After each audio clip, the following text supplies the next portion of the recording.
En esta sesión vamos a hablar sobre generalidades del proceso de evaluaciones para fines de tributación inmobiliaria. En el primer slide hay un resumen de fatores que yo considero clave para los procesos de evaluación de inmuebles para fines de tributación.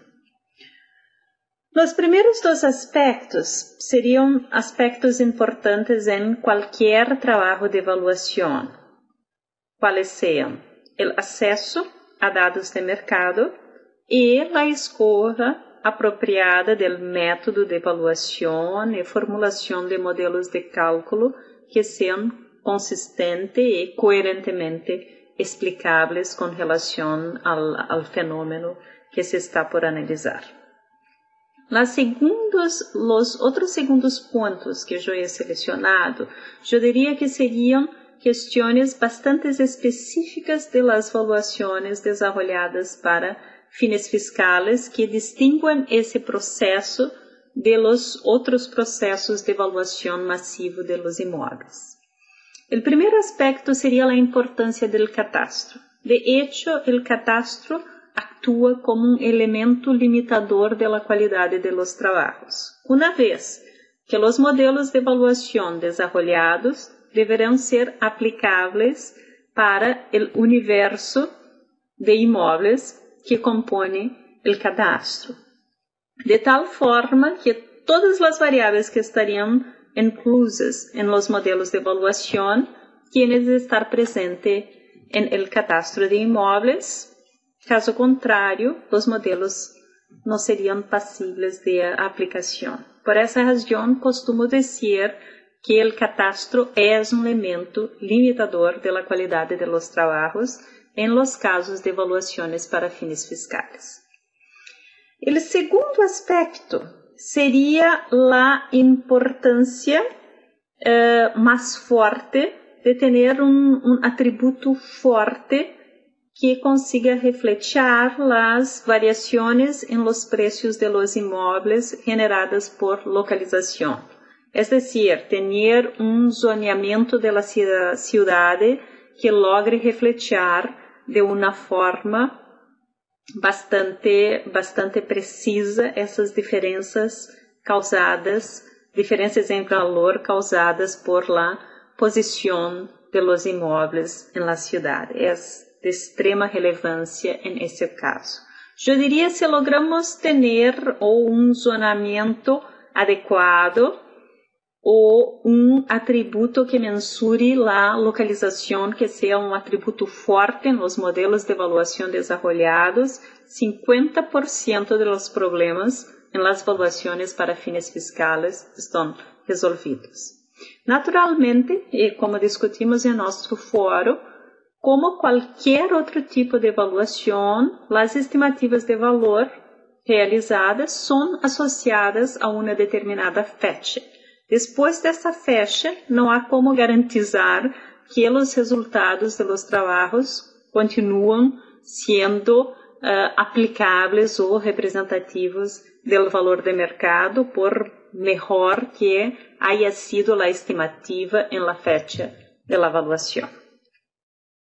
En ese slide, yo he inserido las etapas con que es posible dividir el proceso de evaluación de inmuebles. Yo no diría que serían etapas, consideradas relevantes por cualquier evaluador para fines fiscales, pero serían etapas que podríamos considerar como relevantes, como lógicas para el desarrollo de trabajos de esta naturaleza. Yo no voy a discutir con vosotros cada una de estas etapas que están relativamente descritas con un grado de profundidad en nuestros materiales de estudo, pero quisiera hacer algunos comentarios de algunos puntos que distinguen las evaluaciones masivas realizadas para fines tributarios de outros trabalhos de evaluação. primeiro ponto que considero bastante importante seria a realização de um diagnóstico sobre os avalúos al empezar os trabalhos. Es decir, seria de extrema relevância identificar en la ciudad el grado de precisión de las evaluaciones para los diferentes tipos y clases de inmuebles. Y es posible que el resultado de este diagnóstico apunte para algunas clases o categorías de inmuebles que deveriam ser hierarquizados no processo de avaliação e quizá que alguns grupos de imóveis já se está a avaliar com um grado aceitável de precisão com relação aos resultados aferidos. Uma preocupação também com estudar a legislação e normas vigentes para verificar lo que é aplicável e lo que é uma decisão do evaluador es de bastante importância também. Considero também que uma outra parte importante de los trabalhos seria analisar o perfil de imóveis com relação ao universo de propriedades em la jurisdição que estamos a trabalhar. Es decir, vamos desarrollar modelos que seriam modelos genéricos e necessitamos conhecer as características do universo de imóveis para verificar hasta que ponto esses modelos são aplicáveis mesmo para imóveis que tendriam características extremas dentro do universo de imóveis a avaliar. E esse aspecto é bastante importante porque quizá nossos modelos sejam limitados a representar, por exemplo, imóveis com características medianas. E se os aplicamos para imóveis com características muito distintas, quizá sua eficiência em termos de aplicação não seja a mesma. E isso é necessário que nós nos asseguremos que esses modelos estariam operando antes de sua aplicação para fins de determinação do imposto. A importância de la variável com relação a zoneamento, já lo comentamos. E eu quisiera comentar também sobre a importância de, antes de empezar os trabalhos, hacer a divisão de la muestra de dados empregadas em dois grupos. Um dos grupos seria utilizado para a generação, a produção de los modelos de evaluação. O segundo grupo é o que chamo uma muestra de validação. É decir, independente do método de evaluação ou do tipo de modelo empleado, esta muestra de validação seria uma muestra de dados independente em la qual aplicaríamos os modelos de evaluação e haríamos essa comparação entre os preços praticados, conhecidos, em la muestra de dados independiente e os valores estimados através de los modelos de evaluação. E a partir dessa comparação, verificaríamos se os modelos empleados estão ou não estimando com um grado aceitável de precisão o valor de los imóveis. Em caso de que as estimativas não sejam satisfatórias, naturalmente que haveria necessidade de reajustar os modelos de evaluação hasta que lográssemos obter resultados satisfatórios. Uma outra etapa que é bastante distinta ou que requer uma atenção especial seria a forma de divulgação de los resultados em los casos de las evaluaciones para fines fiscales. Es decir, como que vamos comunicar los resultados a los contribuyentes? Que tipo de informação consideramos relevantes passar para los contribuyentes? Es necesario, por ejemplo, enviar ou há algum benefício em enviar uma nota prévia sobre o resultado de las evaluaciones antes antes de la emisión del impuesto. Ese tipo de reflexión hace parte de toda la estrategia para generar un grado mayor de confianza en los trabajos de evaluación y, por consiguiente, yo diría, dentro del posible, una satisfacción un poco mayor de los contribuyentes con el sistema de evaluación y, por consiguiente, con la cuestión de tributación, dentro, claro, de los límites posibles de una satisfacción con relación a pagar un impuesto. En los próximos slides hay algunos ejemplos y algunos puntos a comentar. El primero sería un ejemplo de lo que estábamos hablando cuanto a conocer las características de los bienes a evaluar con relación al universo. Entonces sería un estudio por clases, por categorias, por un determinado tipo de inmueble y verificaríamos dentro del universo la ocurrencia por diferentes áreas de la ciudad, por diferentes zonas de la ciudad. Dentro de cada una de esas zonas haríamos un estudio de cuáles que serían los inmuebles de maior área, de menor área, mais velhos, mais novos, quais que seriam as características típicas de esses imóveis e outros atributos que sejam relevantes e que constem no cadastro de imóveis do município.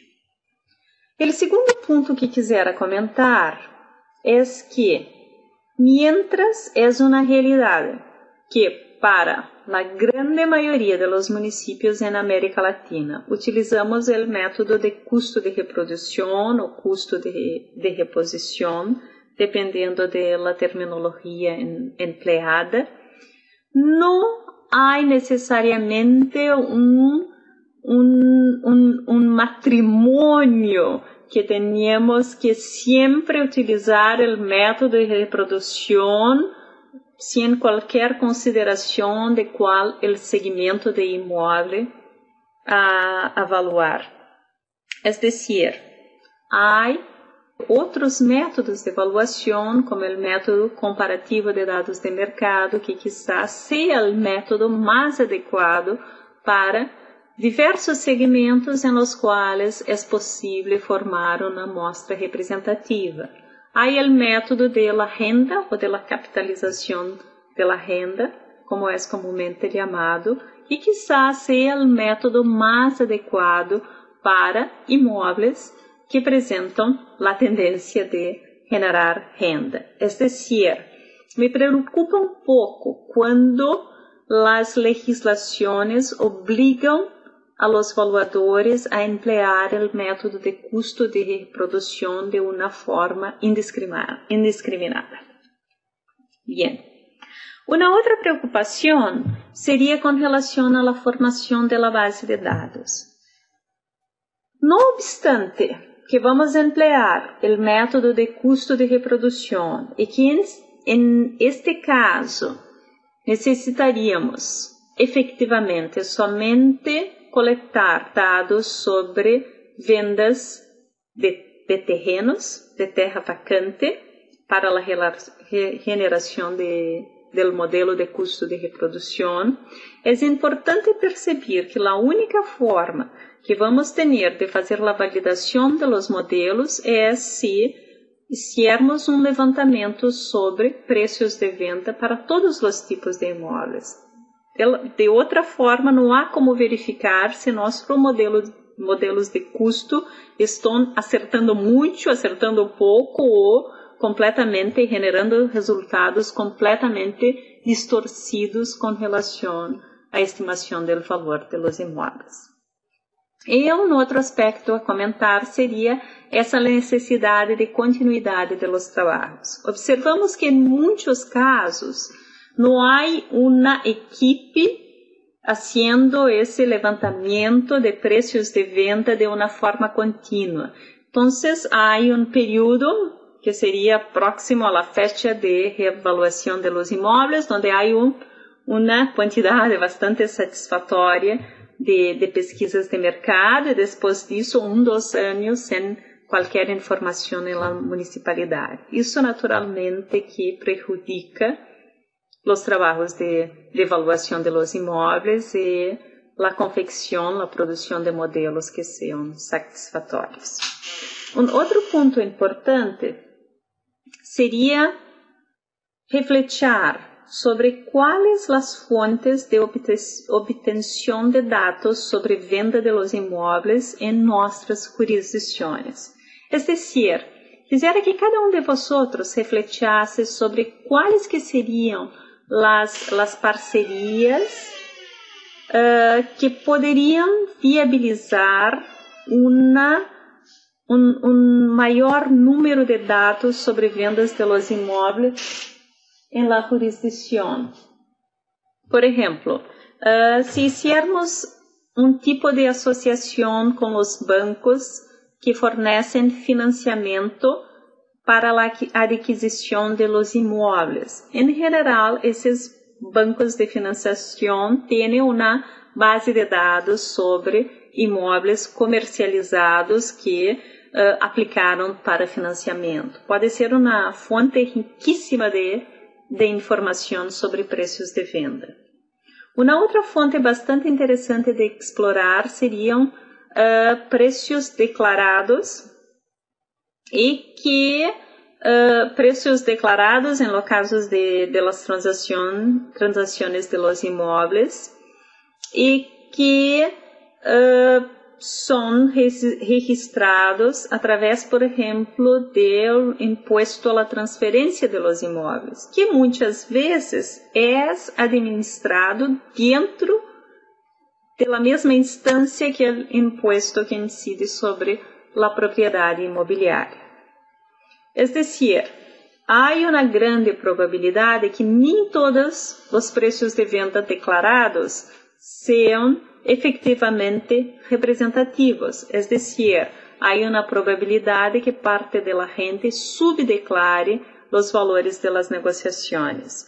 Pero, de toda forma, sendo uma análise desses preços declarados, seria possível extrair número de dados bastante amplo que poderíamos entregar em nossos modelos de avaliação e que, por seguro, seriam representativos de las vendas ocorridas em la jurisdição. E, por fim, há, claro, a preocupação com ter uma equipe de trabalho com habilidade para a realização de los trabalhos de evaluação.